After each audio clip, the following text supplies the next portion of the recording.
Assalamualaikum warahmatullahi wabarakatuh. Perkenalkan, nama saya Tania Monica, NIM 2011320057. Dari Prodi Bimbingan dan Konseling Islam 2B. Baiklah, di sini saya akan menjawab pertanyaan tugas UAS mata kuliah Ulumul Hadis yang diampu oleh dosen Henry Kusmidi.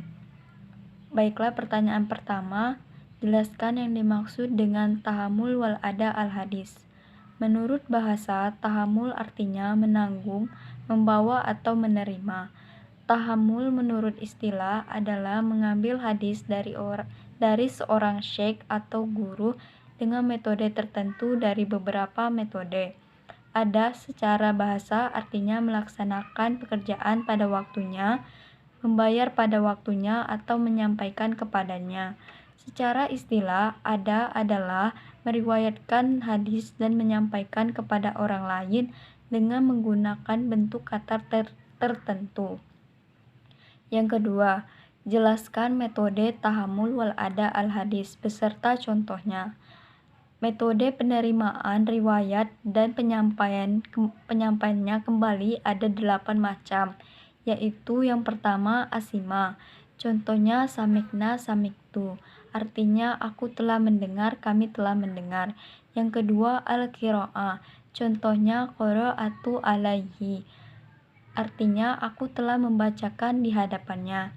Yang ketiga al-ijazah, contohnya tulako riwayata al-kitabi al-fulanida anna, artinya aku mengijazahkan kepadamu untuk meriwayatkan kitab si fulan dari saya. Yang keempat al-munawala, contohnya haza sama'i au min riwayati, artinya ini adalah hasil pendengaranku atau berasal dari periwayatanku. Yang kelima al-kitabah, contohnya qala hadasana fulanun, artinya telah memberitahukan seseorang padaku.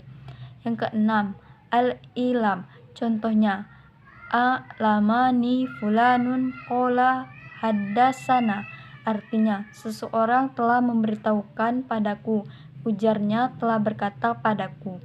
Yang ketujuh al-wasiyah, contohnya auso dilaro fulanun bikitabin qala fihi hadasana illa jirihi, artinya seseorang telah berwasiat padaku dengan sebuah kitab yang ia berkata pada kitab itu telah bercerita padamu si fulan.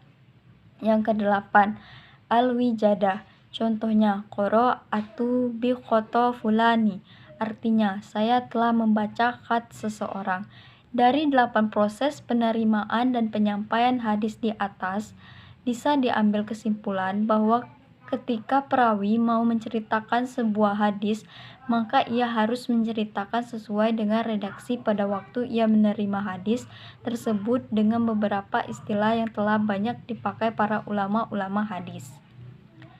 Soal ketiga, jelaskan yang dimaksud dengan hadis ma'udu serta contohnya. Ma'udu berasal dari kata isim maf'ul, artinya mengada-ngada atau menyimpang.